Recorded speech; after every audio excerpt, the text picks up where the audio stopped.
أعوذ بالله من الشيطان الرجيم بسم الله الرحمن الرحيم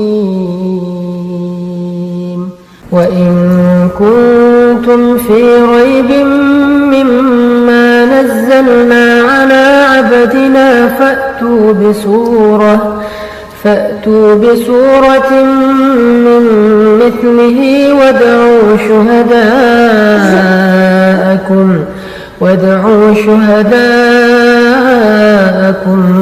من دون الله إن كنتم صادقين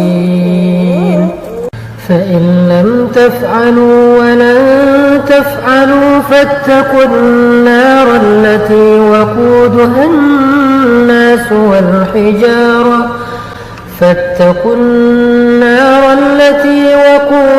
الناس والحجارة أعدت للكافرين. Dalam Tafsir Al-Mukhtasar karya Salih bin Abdullah disebutkan bahwa hal ini membuktikan tantangan Al-Quran kepada orang-orang kafir. Al-Quran benar merupakan wahyu dari Allah yang bukan merupakan buatan dari Nabi Muhammad SAW.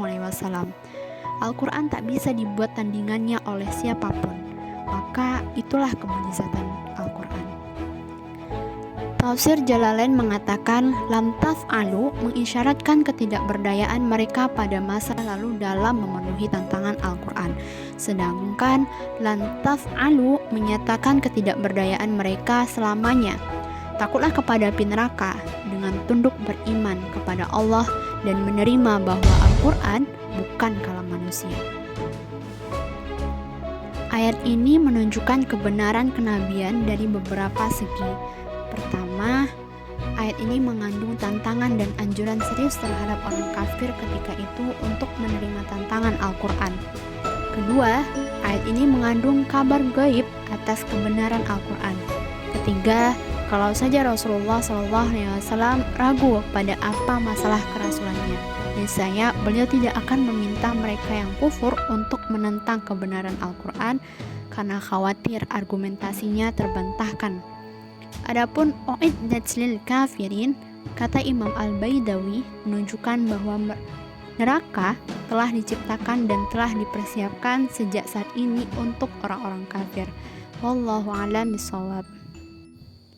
Maka dapat disimpulkan, jika kita tidak mampu membuat satu surah saja seperti dalam Al-Quran, maka sudah seharusnya kita menjadi orang-orang yang beriman. Iman menjadi pondasi utama untuk mengokohkan akidah, mentauhidkan Allah, meyakini Nabi dan Rasulnya. Sebagai seorang yang beriman, mustahil berada di tengah keraguan terhadap apa yang telah diwahyukan, yaitu Al-Quran, sebagai manual book, petunjuk bagi manusia. Mukjizat terbesar yang diberikan kepada Nabi Muhammad SAW untuk disampaikan kepada umatnya memuat kalam Allah yang tidak dapat ditentang akan kebenaran dalam setiap lafadznya. Sebagaimana orang-orang kafir dan munafik yang menutupi hati dan pikiran mereka. Mereka meragukan Al-Quran dan mendustakannya. Jikalaupun ada orang Islam yang masih meragukan kebenaran Al-Quran, maka dicek ulang kembali akidah atau keyakinannya terhadap Islam.